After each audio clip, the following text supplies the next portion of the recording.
95.3 in Tampa. Talked about how happy he was that Chris Godwin rejoined the Bucs despite some very lucrative offers. Take a listen. There were several teams that, inquired, but then there was one that just kept writing a blank check. So we got to a point of what we could do in order to keep everything together and add some pieces here, and he took it. Okay. We don't know which team it was. We actually do know. We do know. We don't have Everybody knows reporting on which team it was. Greg, is this story more about the Bucs or whatever other team was offering blank checks that he turned down? It's really more about the Bucs. And Let's go. It's Exactly. definitely about that. Like Super Bowl champion. In this position, like a lot of guys, once they're done playing and they look back on their career and they have this opportunity where they're not on their first big contract, their deal, and they have an opportunity to test the waters in free agency, they immediately take the money. So you hear blank check, you're going for the money. I was in one of those positions where I was in Green Bay, had an opportunity to make more money elsewhere. I definitely did it. I also included my family, which Godwin did as well, where he feels like your family has a better situation around you. You're in a better situation. Definitely, you're going to be led by the money. But Godwin understands in year 9, like, I don't want to uproot my family. I love what's going on right here in Tampa. And mind you, let's not forget, like, he feels like this is unfinished business. Oh. Like, he was leading the league prior to his injury, and his numbers support it. Prior to his injury, he was having a fantastic year. And then he gets hurt. But these are his numbers. First in receptions, second in yards. Like, he was having a career year, and some of this had to do with not having Mike Evans, but developing the rapport with Baker Mayfield. There's so much that was trending in the direction of, yes, we want you. You're thriving here. And if you're looking at the Patriots, who's offering you just money, you're looking at, supposedly they're offering him a great quarterback too. Well, I don't know. I don't have a rapport with that quarterback. I got to start all the way over. All those things play into it. I'm going to say something you'll like. And I get family. If he did it for family, you don't want to uproot, if you have kids and all that, I get that. Football-wise, I think he made a mistake. If it's true that the Patriots were offering him $20 million more, he won his Super Bowl, right? He would have a chance to go to the Patriots, be the #1 option. Like, I think at this point, honestly, for him, I got my Super Bowl. It should be about money and him, like, trying to shine individually. Not selfishly, but the best opportunity for me to shine. He would have been the #1 receiver in New England. You got what we think is a good young quarterback. And $20 million more? I mean, again, I get family, but to me, that would have been $20 million is a lot to not. Can I say something? Yeah.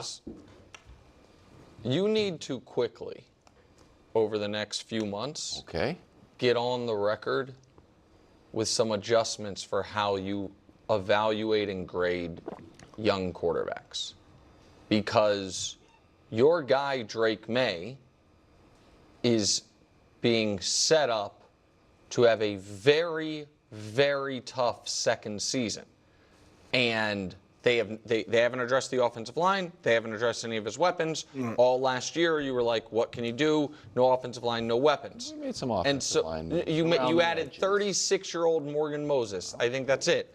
So, listen, I'm a big, when they're young, what was their draft pedigree? Were they drafted super young like Drake? There are a lot of the Prince corollaries of first year.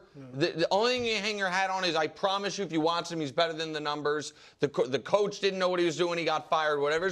But even the Prince, who you guys kill, year 2, they found a way into the playoffs and won a playoff game. What is Drake going to be able to do realistically behind that offensive line with these weapons, KW? We'll see. As long as he's better than Caleb, I think I'll be all right. But what realistic chance does he have? This is my point. Even if he is better than Caleb, what realistic chance does he have for anything that you care about, from wins or stats, to show he's better than Caleb? Steady improvement. That's all I'm looking for. Steady improvement. Okay. Okay. Well, that was kind of two conversations in one. The Tampa Bay Buccaneers. What does it say more about the Bucs or the Patriots? It says way more about the Bucs. First off, you'd have to do the math. I don't know if that number 20 million is what the true final number was or whatnot, but how you're going to get taxed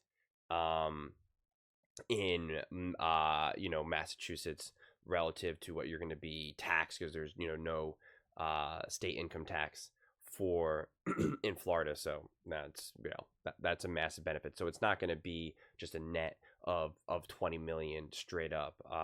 Not to mention there's still also going to be other taxes beyond. Everyone always just looks at the income taxes and stuff like that, and state and all that, but there's still all these other local there's just a lot. There's going to be so much other different levels of expenses that will also be calculated. Not to mention, uprooting your family. You don't necessarily want to do that, but if you talk about family, well, making extra money is going to help your family as well. It's always a deeper a deeper conversation than we ever really go, quite frankly, because there's always a lot to factor in. But I think ultimately he's been there with Tampa Bay. He's comfortable with Tampa Bay. The culture that is there now is a really light, fun. They're aggressive, but not not cold. It's kind of a lighter. I don't want to say party atmosphere, but it's just as Baker himself said, even right when everyone kind of yelled at him for the comments about Tom Brady, that it's just we're having fun, but it's not, it doesn't matter what happens, we're just having fun. It's like we're having fun, but like we're all still trying to win as well. Like it's a decent balance, quite frankly. And I think that there is a lot of belief in what they could accomplish. I think they're like, hey, look, we blew out the Philadelphia Eagles, and the Eagles won the Super Bowl,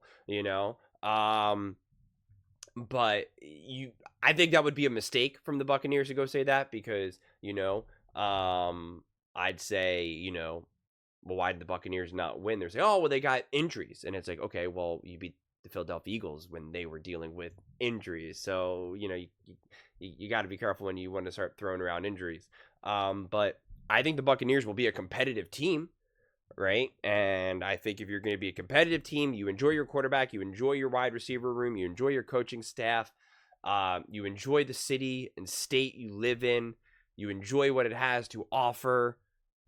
I don't know why you're running to leave there to then go to an immediately harsher, harder, more serious environment in New England with a quarterback who's going to be in his second year, and you are going to go through legitimate growing pains with him.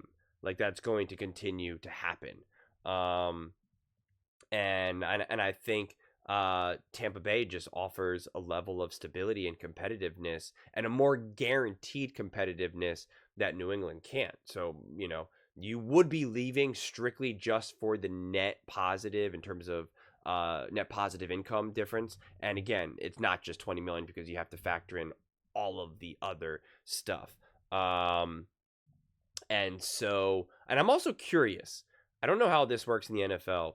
I assume that if you sign, I don't know though, because you're kind of willing to sign to a new team. I wonder how that works, like relocation, because all the fees that you have to pay to like buy a new place and all of that type of stuff, like, not clear to me, because it is employment, but it's not clear to me that the team could take on a lot of those financial burdens of moving and stuff, because I don't know if that technically has to be embedded into the contract itself, and since you're dealing with like a salary cap and all of that, I don't 100% know how that works, or if that ends up having to be in their pockets. One thing, if you get traded, I'm sure that's going to be a different aspect of it, but if you're willingly picking a different team, it's probably going to matter as well. So that's what I'm saying, like the money comes and gets you from kind of all different angles. But I think also Baker Mayfield deserves a lot of credit as well, for creating a stable place, a stable culture,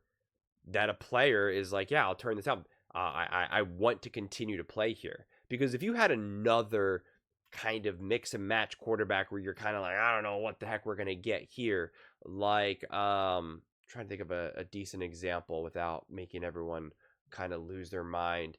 Just a quarterback, a Jameis Winston, all right, a Jameis Winston, a quarterback, a Daniel Jones, where you're kind of just like, I don't really know what we got here. It would have been very easy for Godwin to be like, yeah, man, I'm getting out of here. We're not gonna win, or we have no chance, and this isn't even fun. Even in the games that we win, what are we doing here? So I think Baker also deserves a ton of credit for that as well, quite frankly. But also the coaching staff,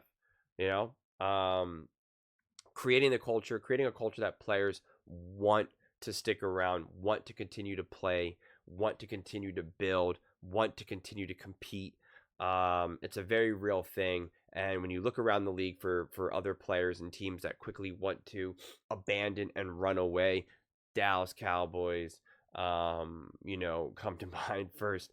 It's a very real thing. So I do think that the Buccaneers as a whole, as a franchise, coach, quarterback, ownership, GM, etc., fan base as well, deserve a lot of credit. But those are just my thoughts. I'd absolutely love to hear yours. What do you guys all think about the Tampa Bay Buccaneers?